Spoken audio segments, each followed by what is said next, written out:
मोदी बाली पहुंचे हैं और वहाँ पे ऋषि सुनक भी पहुंचे हैं। तो उनके और प्रधानमंत्री मोदी के बीच में किन किन मुद्दों पे बातचीत होगा G20 समिट में? G20 समिट जो है 2022 का कोरोना के बाद जो है पर्सन टू पर्सन मीटिंग इस बार बाली इंडोनेशिया में हो रहा है और इंडोनेशिया में ये समिट है। G20 जो है इसके जेनेसिस में अगर आप जाएंगे आपके क्वेश्चंस का जवाब देंगे, लेकिन आपको थोड़ा कॉन्टेक्स्ट समझना पड़ेगा G20 का।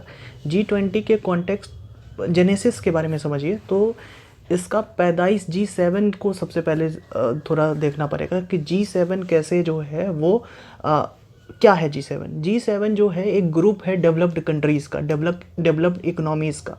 जो वर्ल्ड में विकसित इकोनॉमी है वो एक ग्रुप बनाई कि हम लोग कैसे ट्रेड करेंगे, हम लोग कैसे रेगुलेट करेंगे, हमारी क्या बिजनेस पॉलिसी होगी, कौन सा फाइनेंशियल इंस्टीट्यूशंस हम लोग लेकर आएंगे।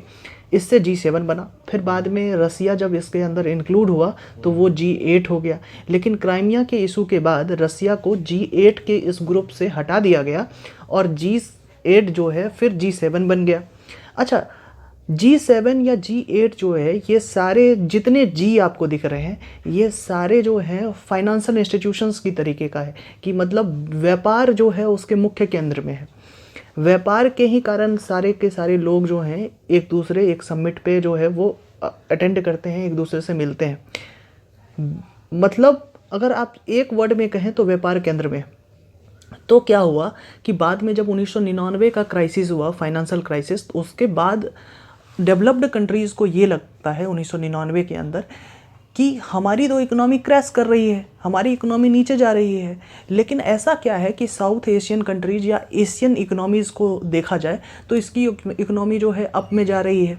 हालांकि भारत की स्थिति ख़राब थी लेकिन उतनी ख़राब नहीं थी जितनी डेवलप्ड कंट्रीज़ की इकोनॉमी के कंपैरिजन में। ठीक है, तो करना क्या था तब डेवलप्ड कंट्रीज़ को इस बात का समझ आया कि हमें क्या करना है कि ऐसे इंस्टीट्यूशंस को विश्व के अलग अलग कंट्रीज़ यानी developed plus developing countries, third world country जैसे कि इंडिया हो गया, इंडोनेशिया हो गया, ये डेवलपिंग कंट्री है, चाइना हो गया, अर्जेंटीना हो गया, ब्राज़ील हो गया, टर्की हो गया, इन सारे कंट्रीज़ को जोड़ के G20 का एक ग्रुप बनाया गया 1999 में। लेकिन ये इनफॉर्मल ग्रुप था। ये पहली बार 1999 के फाइनेंशियल क्राइसिस के बाद डेवलप्ड इकोनॉमी को अंदाज़ा हुआ कि ऐसे ग्रुप बनने चाहिए।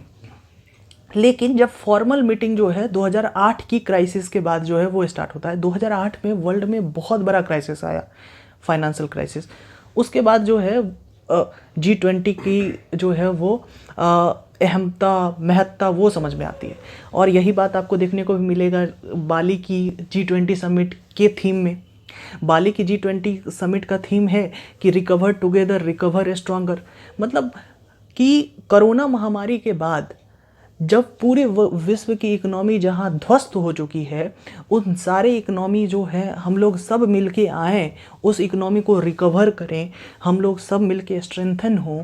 तो यही उसकी थीम भी आपको दिखाई देती है। अब आपके प्रश्न पे आते हैं जो आप पूछे कि G20 के बारे में एक चीज़ और जानिए कि G20 में ये समिट है।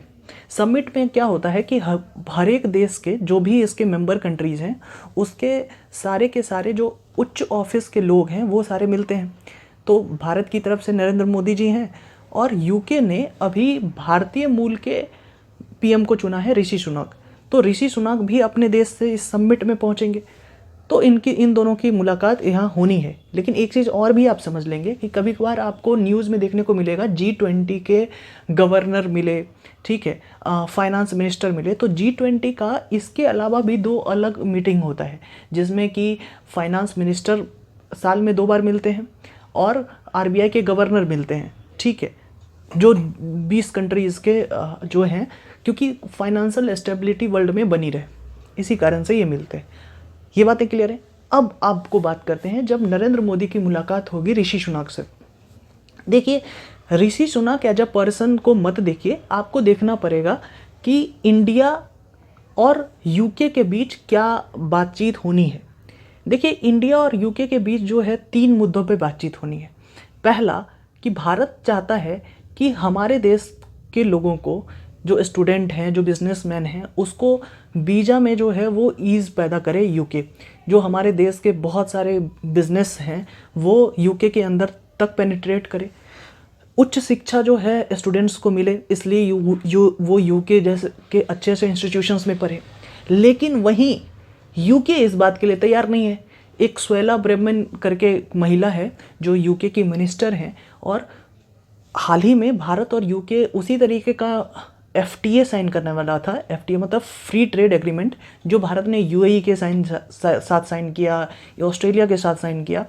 तो उसी तरीके का जो एग्रीमेंट है, भारत बहुत दिन से जो है, जब से ब्रेग्जिट हुआ है तब से यूके वो चीज़ साइन करने के विचार में है भारत के साथ, और ताकि कि भारत की इकोनॉमी को उसको जो है वो क्या मिल सके, एक्सेस मिल सके, भारत के मार्केट में उसको एक्सेस मिल सके यूके को, क्योंकि भारत एक बड़ा मार्केट है और हाल ही में यूके को पछाड़ के विश्व की 5वीं इकोनॉमी बन चुकी है भारत। तो ये भी एक आपको कंसर्न दिखता है। दूसरी बात, भारत ये चाहता है दूसरा कि ये जितने सारे ब्रिटेन के अंदर हमारे देश की सॉवरेनिटी के खिलाफ प्रोपेगेंडा स्टार्ट किया गया है, जैसे कि खालिस्तान को फिर से रिवाइव करने की कोशिश की जा रही है। वहाँ बहुत सारे जो गुरुद्वारा है वहाँ से ओपन चंदा वो मांग रहा है खालिस्तान की मूवमेंट को रिवाइव करने के लिए, और ब्रिटेन के एडमिनिस्ट्रेशन की मदद से के बिना, या तो उसके एडमिनिस्ट्रेशन पूरे हार्श एक्शन ले, ठीक है। उसके बाद तीसरी बात जो है भारत का ये कहना है कि हमारे यहाँ का जो भी फ्यूजिटिव ऑफेंडर है, यानी जो भी लोग फाइनेंशियल फ्रॉड करके यहाँ से भागता है, उसके लिए सेफ हेवन आपका कंट्री बन चुका है, तो हमको एक्स्ट्राडाइट करने की छूट मिले।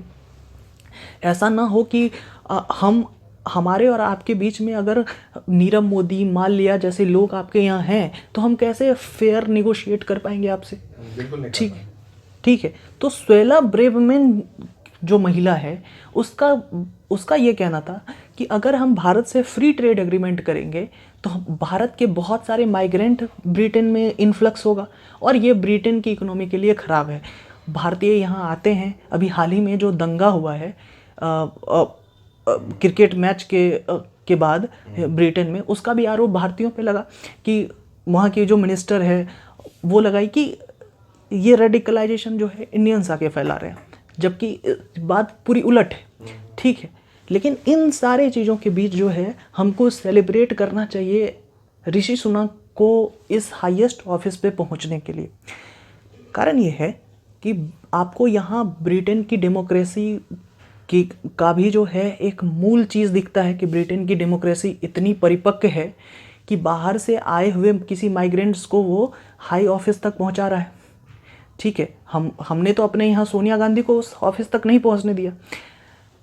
लेकिन दूसरी बात, हमको एक चीज़ और भी आपको देखेंगे कि ऋषि सुनक जो है उसका हाल ही में एक पिक्चर जो है वो रिलीज़ होता है अपनी पत्नी के साथ, 10 डाउनिंग स्ट्रीट में वो चलता है, जहाँ वो, उसकी पत्नी और एक कुत्ता जो है वो पीएम हाउस से निकलता जा रहा है। तो इसमें ये कहा जा रहा है कि जब एक समय था जब कहा जाता था dogs and Indians are not allowed, हाँ, और अब देखा जा रहा है कि dogs and Indians are in the 10 Down Street, ठीक है। तो आपको एक पूरा जो सिनेरियो चेंज होता हुआ नज़र आता है। हमारे यहाँ पॉपुलेशन इतना है कि विश्व का हर 6ठा व्यक्ति एक भारतीय है, ठीक है। तो इस पॉपुलेशन का हमको जो है, इसको कहते हैं पॉपुलेशन डिविडेंड, हमको फ़ायदा उठाना चाहिए। ऋषि सुनक जो है अभी G20 के अंदर जो है, G20 एक बेसिकली आप ये समझिए कि इकोनॉमिक ग्रुप है, तो यहाँ बिजनेस की बात होगी, पूरा वर्ल्ड ट्रेड, जो ग्लोबल सप्लाई चेन कैसे ठीक करें, हाँ, और अपनी इकोनॉमी को कैसे रिकवर करें, क्योंकि इसका थीम भी है कि रिकवर टुगेदर, हाँ। तो यही 3 चीज़ पे बेसिकली चर्चा होगी, और इसी तरीके से आप देखेंगे यही है।